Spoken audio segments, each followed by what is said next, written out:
Yeah. So I'm not from Richmond and I've been here 42 years. 40 out of the 42 years I've lived in the city, and I've just seen such great things happen and so happy to be a part of it. So, anyway, thank you all for living in the city. So, Yes, it's awesome to see everybody here. Thank you for making time. I know this was not on your calendar, so we'll probably be missing a few people. I know that Tom Griffin isn't going to make it this morning, and Tracy Leverty from Keep Virginia Beautiful. She actually went over the presentation with me yesterday, so she'll be putting her feedback in the next few days. Thank you all for being here. We will be meeting again next Thursday. Staff is going to kind of quickly take what you're giving us today to turn it into something that we'll be refining next week. But let me go ahead and launch the meeting. Wendy is recording and she's keeping an eye on the chat. So again, because of this Zoom layout, I can't really see everybody. So I apologize if you go ahead and just take yourself off mute if you ever have something to say. Um, this is a small group and we're interactive, as you know.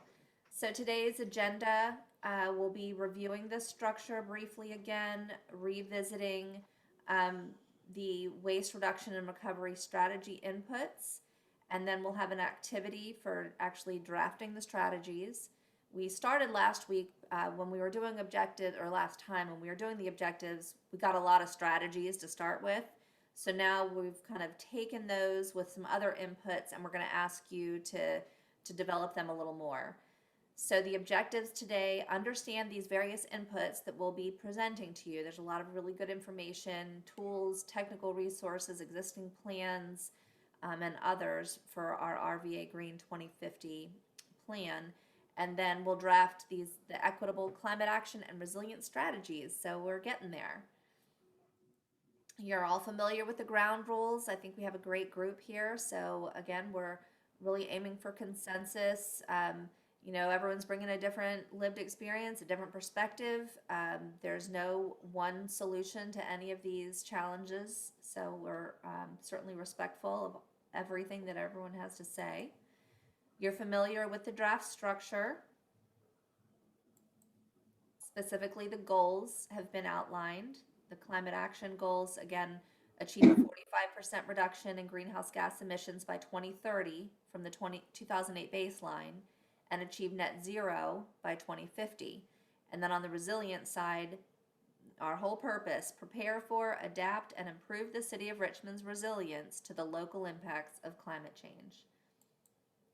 Our vision that we've gone through before, all Richmonders, regardless of their identity or neighborhood, thrive in a climate resilient and climate neutral community. So as we're going through the strategies, please keep that in mind. We're talking about all Richmonders, we're talking about all neighborhoods and actually thriving. The community priorities, again, Brianne's going to talk a little bit more about that later. These really do need to be considered as we're developing those strategies. These are inputs to our process. And the revised pathways, all the working groups went through the activity that we did with you a couple weeks ago, or maybe it was even 2 meetings ago at this point.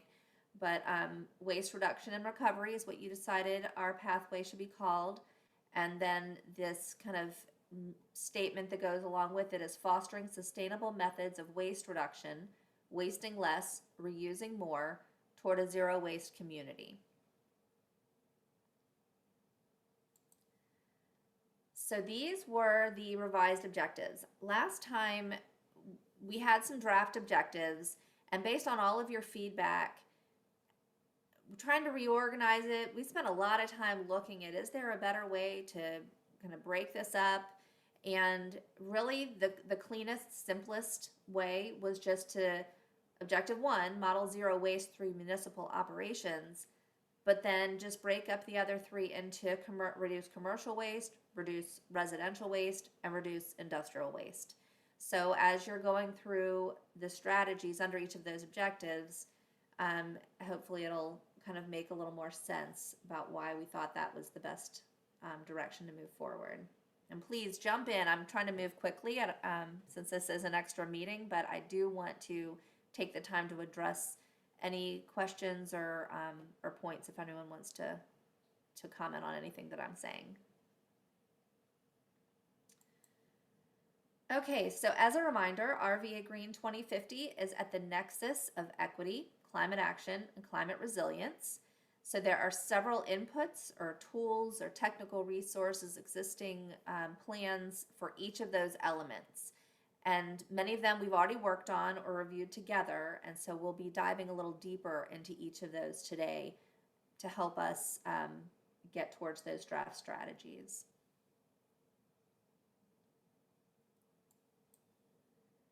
So for the waste inputs, we're taking technical information from climate and energy modeling work that our office has been doing with other partners, and the climate vulnerability and risk assessment that you guys worked on last month.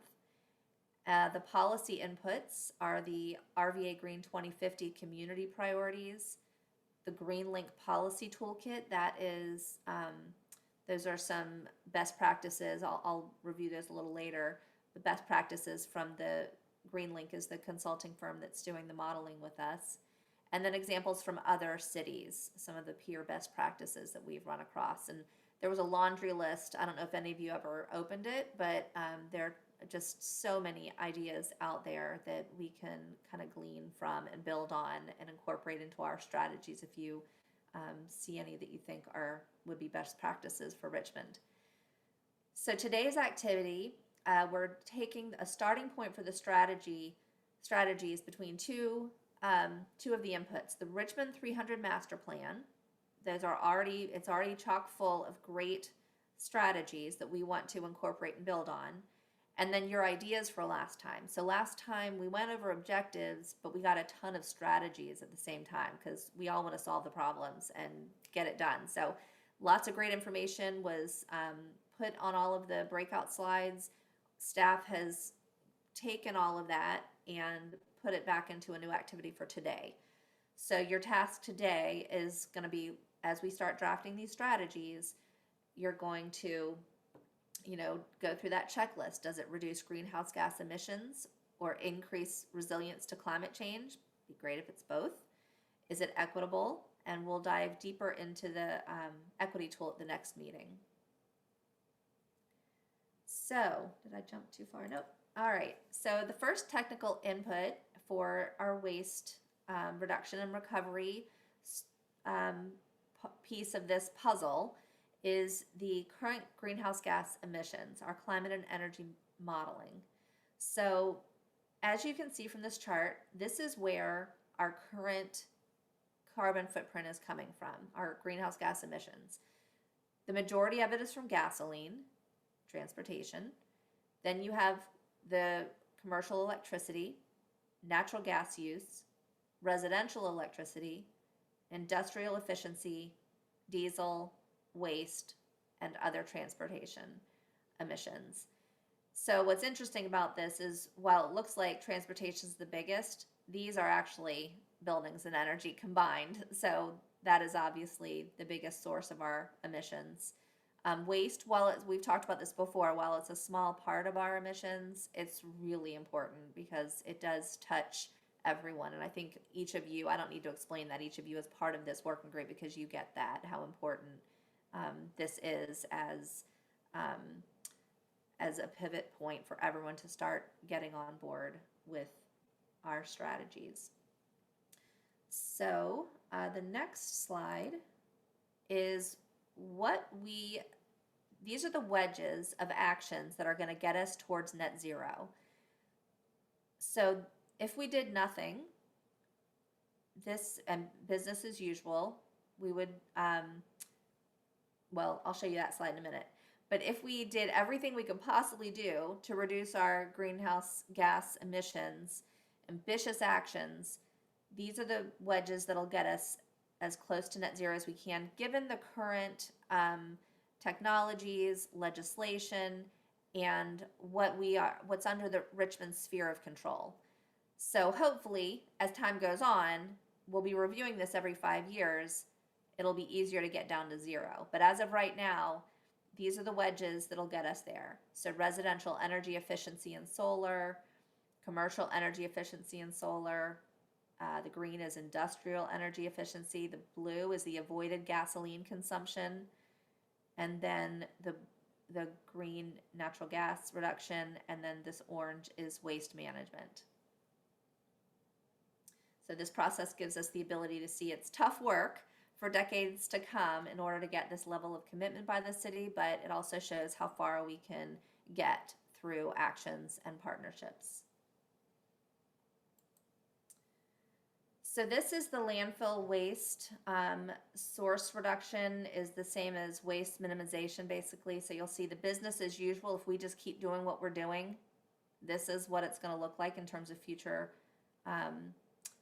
emissions from landfills. If we do everything we can to reduce source reduction, to increase recycling, composting, I'm sorry, I flipped that around. So the gray is the source reduction. The orange is what's going to be left in the landfill. So we do need to do we have some work ahead of us to get that to go down. What's really interesting about the modeling work that GreenLink did, this shows how important the co-benefits of taking ambitious action are to our economy and to jobs. So it's broken down by sector. So GreenLink, just to give you a little more context, they are true experts in this field, and they've looked at all the legislation, the current, Dominion grid, the projections down to the hour, and they can see that over the next 30 years, this is going to be the effect that all of the net zero work to come is going to have on jobs, with a total net jobs of 42,483. We will lose some in the fuel and utilities areas, but otherwise there's an increase. And in waste, they're projecting an increase of 810 jobs. There are other sectors in here, an increase in construction, lighting, material for building envelopes, program administration. And so energy efficiency consistently shows that job creation year over year is the biggest. It's the biggest jobs creation because of bill savings. So through all this work, energy efficiency, solar work that we're planning, people will have more money in their pockets, which will induce job creation. So they're calling that the induced job effect. So I'm going to hand it over to Brianne to introduce the results from the Climate Vulnerability and Risk Assessment. This is another technical input for the waste strategies, and she will do a much better job of explaining the results of this than I will. So Brianne, the stage is yours. Sure. Thanks, Dawn. So just as this slide is just a reminder, you all worked with us now a little over a month ago, I think, on this input for the RVAgreen 2050 process, which is the Climate Vulnerability and Risk Assessment. And this is looking at the other side of the coin. We have climate action or reduction of greenhouse gas emissions as one of our big goals. And on the other side, we also know that even if we reduce all of our greenhouse gas emissions here in Richmond, we are still facing the impacts of climate change.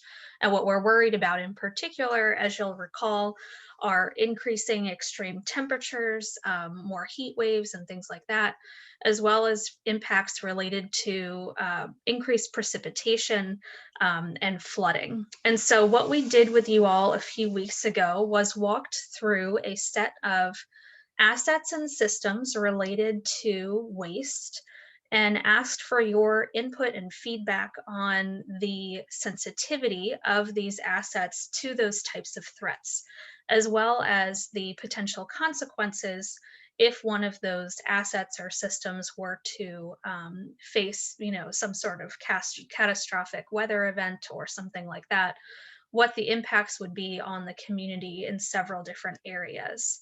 So that's what we got from you all during that meeting. You'll recall you filled out an online survey that involved providing scores. We also took all of your written and verbal comments and compiled all of that. We combined that with data that we've been gathering in our office on what is actually going to happen to Richmond's weather patterns over the coming decades. So we worked with a variety of scientific and other sort of institutions to understand, how much hotter is it going to get? How many more dangerous heat days and heat waves are we going to be experiencing? Where are the hotter areas of our city? As well as where the potential areas for flooding and impacts from sea level rise are. And we combined that with your feedback to produce, Don, if you want to go to the next slide, a sort of ranking of the priority sort of assets and systems that we covered by those two categories of threats. So before I get into actually, explaining what this is showing, I just want to remind everybody that this was not a perfect or scientific exercise that we did. This is a combination of projections in terms of climate data that we were able to gather, as well as your lived experience and technical expertise. But just because something didn't, rise to the top of our sort of priority list doesn't mean that it doesn't need to be addressed when we start thinking about resilience strategies. So that all said, what this slide is showing is at the top, we have a chart of the assets and systems that you all considered during that activity. And I ordered these by the water threats categories. Again, this is things like flooding, extreme precipitation. At the time, I wasn't really thinking about ice storms being in this precipitation category, but that's certainly something that we want to consider there as well. And then you can see that it is a relatively close mirror in terms of what ranked higher on the heat threats priority, but not exactly. So we're happy to provide this data in more detail if anyone is interested in diving into that. Just to say, when it comes to our waste management system, the kinds of assets and systems that you all between the data that we have on where things are actually located, whether they're in the floodplains and things like that, plus the data that we gathered from you all on the kinds of consequences that might occur because of something like a system failure, you can see that sort of at the top of our priority list are things like our general waste management infrastructure. So our transfer stations, composting facilities, recycling facilities, and things like that. Again, just because something is not at the top of the list doesn't mean that it doesn't need to be addressed. But as we get into the drafting strategies activity later in the meeting, this can be a point of reference for just remembering that in addition to reducing our waste and the greenhouse gas emissions from it, we also want to be making our waste management system more resilient to the impacts of climate change. And then I also included on this slide at the bottom just some of the comments that we received on some of these assets. So you can see that there was, a lot of conversation about both heat and flooding as being risks to the waste management system and the individual sort of facilities within that, particularly on the sort of flooding side with some of the facilities that we have that deal with toxic chemicals and whatnot, which are the EPA regulated facilities. So I think that's it for this part. Does anyone have any questions on this before we move to the next slide? And we can again come back to this at any time as a point of reference. Brianna, this is Torrance. I wanted to just add, and we had Katrina and I have to leave a little early, so I'm not sure if we're going to get to this in the breakout sessions or not. But one of the things that we wanted to consider with building a resiliency into our systems is some sort of facilitating regional cooperation, perhaps during a traumatic event. Meaning, for example, Henrico we may be able to work together to use some of their trucks or use their dumping facility and vice versa. And how do we facilitate that across the region? And maybe this group reaching out to start that conversation. Awesome. Thanks, Torrance. I think that's an awesome idea, and that's exactly the kind of thing that we'll be looking for as we jump into the brainstorming strategies. So Dawn and Winnie, I don't know if there's a place now where you want to jot that idea down just in case Torrance has to leave before we get there. But Put it on my notebook for now, but I will Okay, transfer cool. it to the slides for later. Awesome. Any other questions? All right, so then I think the next slide, yep. Moving on from sort of technical inputs, I just wanted to talk for a few minutes about one of our sort of more policy or context related inputs for this process. We've talked about this before, but just as a reminder, back in when we started the community engagement process for RVAgreen 2050 last year, one of the first things we did was a listening process where we focused on communities that are at the front lines of climate change. So these are communities that face higher temperatures because of lack of trees and more pavement than others. These are communities that face more problems due to flooding because of infrastructure as well as other issues. And these are communities where there's more social vulnerability to climate impacts because of things like pre-existing medical conditions, race and income are huge factors there, a number of other things. What we did was went out to the community and asked questions like, just generally, not even thinking about climate change, what are the priorities of your community or neighborhood? We were letting people define their community however they felt like doing so. We were asking about their challenges, their successes, and then we took all of that sort of feedback that we heard and translated it into these broad themes of community priorities. And what we want to do is keep these community priorities in mind throughout our process so that even though we are concentrating on climate change and the reduction of greenhouse gas emissions and increasing resilience for our community to those climate threats, we're making the plan relevant to people, to what they actually care about. So things like health, affordable housing, and other topics. And we're also making the process as accessible and equitable as possible.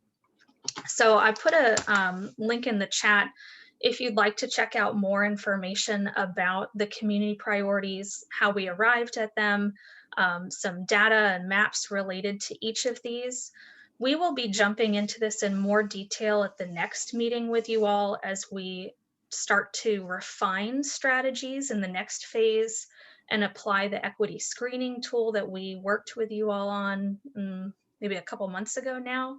But what we want to do is start building the connections between the strategies that can reduce waste, reduce our emissions, and increase resilience, and also address some of the things, hopefully, that we heard from the community that are their priorities. So more about that next meeting. Happy to answer any questions, but Dawn, that's all I have for now.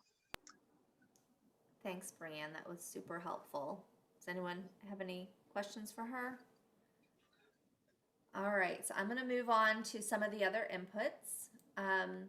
So the Green Link Policy Toolkit, which I referred to before, you can read through this list. These are some of the strategies that they have seen as most effective with other localities in terms of reducing greenhouse gas emissions. So be thinking about these as we're drafting our own strategies. Are there things in here that you think we could build on? Are they important to Richmond? Maybe they're not important to Richmond, but they're certainly important to consider. Some of the examples from other cities you can see here. Some of the climate action plans that we've been really impressed with are from Chicago, Boston, New York, Portland, Maine, Portland, Oregon, Providence, Rhode Island, San Antonio, San Francisco. So there are a lot of great plans out there, a lot of great ideas. And again, I hope that you, at some point, whether it's before now or leading up to our next meeting, you'll refer to that, the link that was in an email. I think we sent that 2 Fridays ago, with the laundry list. It's called the laundry list of all those great ideas that we've seen from peer cities. So finally, we'll be using Richmond 300 strategies and ideas that you came up with at the last meeting as a starting point. And this is just a quick overview of the kinds of topics we pulled from Richmond 300. So again, it's just chock full of great, well thought out strategies. And there are people in our working groups who are also part of that process. So that helps. But we want to be looking at, these are just some of the examples that relate to waste reduction that are already in Richmond 300 that we want to then kind of build on with our own planning process. Okay, so that was a lot as far as inputs. We'll help you remember and consider all of those as we start the drafting process together. So now just want to take a look at what we've been working on internally to get you guys started. So as a reminder, at the very least, we are only looking for strategies that reduce greenhouse gas emissions and or increase resilience to the impacts of climate change. Ideally, we'll come up with strategies that do both, but that may not be possible for all. So we do want to make sure that we're not coming up with strategies, for example, maybe they decrease emissions, but also decrease resilience. And so we'll do an initial consideration of whether the strategy is equitable and then get into more detail on that at our next meeting with the equity screening tool that we worked on a few weeks ago. But this table is kind of helpful for thinking through what we're getting towards. We're looking for this equity synergy quadrant. So an example of maladaptation would be increasing waste collection services and on-call collection using fossil fuel powered vehicles. So we're doing a better job of pickup, but we're creating more emissions at the same time. Or citing neighborhood waste materials and collection facilities in flood prone areas. That's going to obviously be bad for resilience. So a good example would be adaptive municipal waste collection systems powered by renewable energy. That would be a great strategy. So for our activity today, we're going to be dividing up into 4 breakout rooms, and we have a little bit of a smaller group, so hopefully we can get a lot accomplished. We'll do that round robin again, where the facilitator will move and draw your attention to the slides that you're working on under that objective. And again, the first objective is model zero waste through municipal operations. The second objective is reduce commercial waste. Third, reduce residential waste, and then fourth, reduce industrial waste. So as you go through all of that, we'll ask you to read through them. I'll show you an example of what the activity looks like. If it's in blue, it's a Richmond 300 strategy. And if it's in green, it's an idea that you guys came up with last time. It's something that maybe had a lot of stars next to it or has kind of been combined with other themes that seem to relate. So we'll have you read through those strategies and then you can add to them. You can drag your stars or your X's. You can leave feedback in the comments and the facilitators will help you walk you through that. So, the primary question is what's missing? What strategies are we not thinking of under that objective? And then if there's time, which I believe there will be, go ahead and start prioritizing and add any additional context to these, because next week when we meet, we're gonna be trying to, pull these together in a way that makes more sense to get us towards our finished product of draft strategies. So I'm going to go ahead and give you guys a 5-minute break while I think Brianne is going to be sorting people into their rooms. So when you come back, you will be in a breakout room with a facilitator. But before we do that, does anyone have any questions for me? Let me make sure that you have this link for those of you who may not have jumped. Oh, Wendy put it in there? Great. Okay, so this whole slide deck is a Google slide deck, and you can access it through the link that Wendy put in the chat. So feel free to go back, look at any of those inputs, and then you'll be adding your comments directly onto the slides in this same slide deck. Okay? Got it? All right, so it's 9:32. At 9:37, you will be in a group, and we'll get rolling. At a good use of your time. I know I was super grateful for all the really helpful feedback you gave us. Makes me feel a little better about where we're supposed to be next week.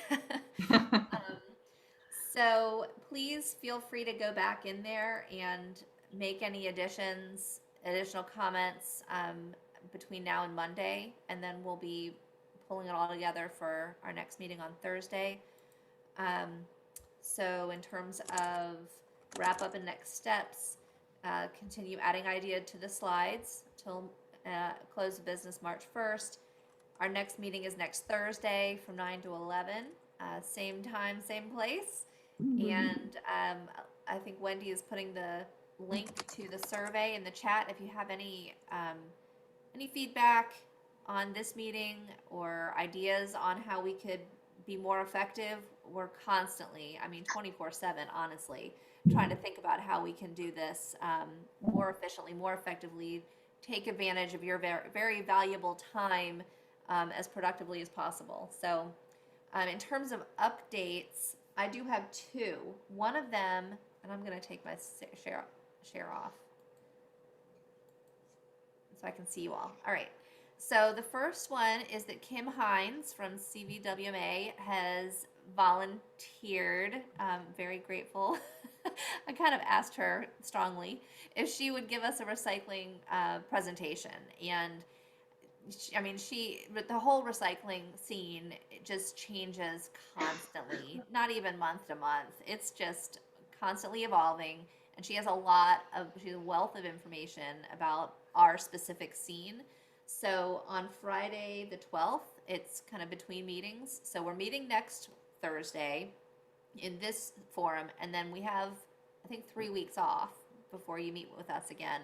So in that next week, Friday the 12th at 10 a.m., we'll be sending out a Zoom link, and feel free to come.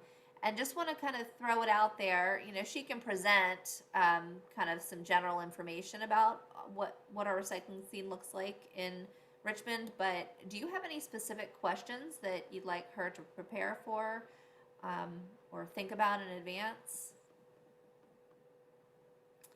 Oh, you're asking the group. Yeah, the group. Yep. Oh, I've been wondering, what's this composter, the existing composter? I know nothing about this, and I'm really curious about this. Okay, so yeah, I think talking about what composting infrastructure currently exists within Or the both yard waste and anaerobic. I think Oh, the closest digester, that's what it was. Digester, yeah.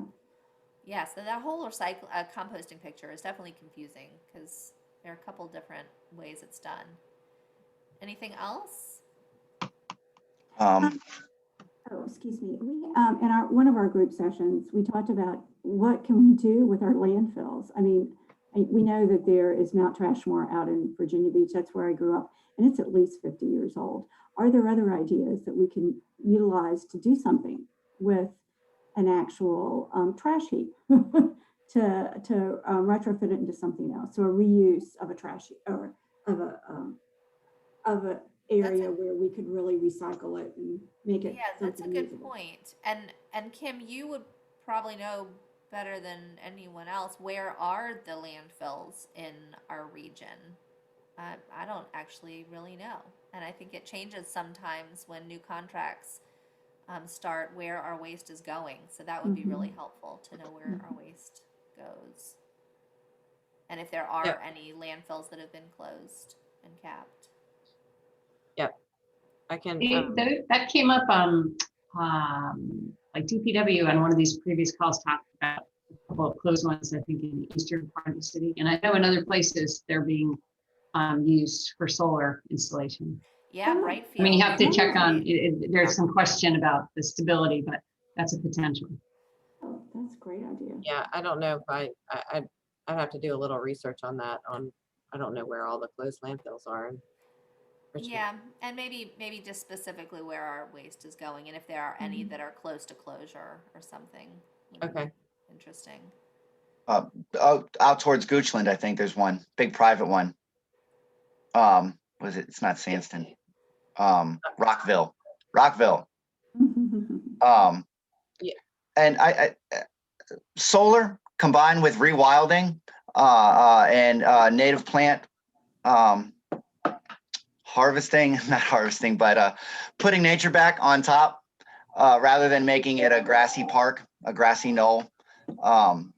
And without putting people on top of trash, because we've seen what happens in Brooklyn Park when that happens. But planting trees and native pollinator plants, I think, is a #1 priority. My 2 cents. Any other questions for Kim to be thinking about? Specifics? We have composting. We have where's our trash going? Landfills. So feel free to shoot me or Wendy an email if you think of other ideas, and we'll get them to Kim. And I think another idea I wanted to tell you about, I didn't look it up in advance, but Tracy Leverty with Keep Virginia Beautiful is, she wasn't able to be here today, but she wanted to encourage you guys to take a look at this. It's a 5-week series on zero waste, localities going zero waste through Keep America Beautiful. That's what it is. They're doing a whole seminar. I think it's free. It's probably on the KVB Instagram page if someone wanted to look it up. But Keep America Beautiful is, they've been around for so long. They have so many best practices, and I think it's a great resource to us as we talk about zero waste. Okay, then I see Sharon says DEQ and DCR have a program. Well, in the chat there are several messages. They have encouraged solar developers to plant native pollinators. The resources and tools are relevant for other land disturbing activities. Great. Kelsey's wondering if the presentation will be recorded that Kim will be giving. We'll check in with Kim about that. I'm fine to record it. What'd you say? I'm fine to record it. Okay. I won't right. say anything that I shouldn't say. All right. Well, so then she's not allowed to say anything. Yeah. You want to have a more candid conversation. That's right. Offline. That's right. I put that link to the Keep America Beautiful webinar series. Thanks, It starts Priscilla. March 18th. Yeah. March 18th? That's She the said first it one. started today. Well, it says additional sessions include, and it says March 18th. So Okay, great. yeah. All right. So good. For Yes, that. today at 2 is the first one, but Okay, it's a whole series. great. Anything else? Oh yeah. Earth's climate, past, present, and future. I think it's being put on by the Virginia Native Plant Society. I don't have the link on hand because it's on my phone. But you can look up vnps.org, and they have a ton of awesome resources, including seminars like you're talking about. Nice. Good to know. Thank you. All right. Anything else for the good of the cause? What about the Environmental Film Festival film that's, I didn't know if you're going to mention the City of Richmond Office of Sustainability one for Friday night.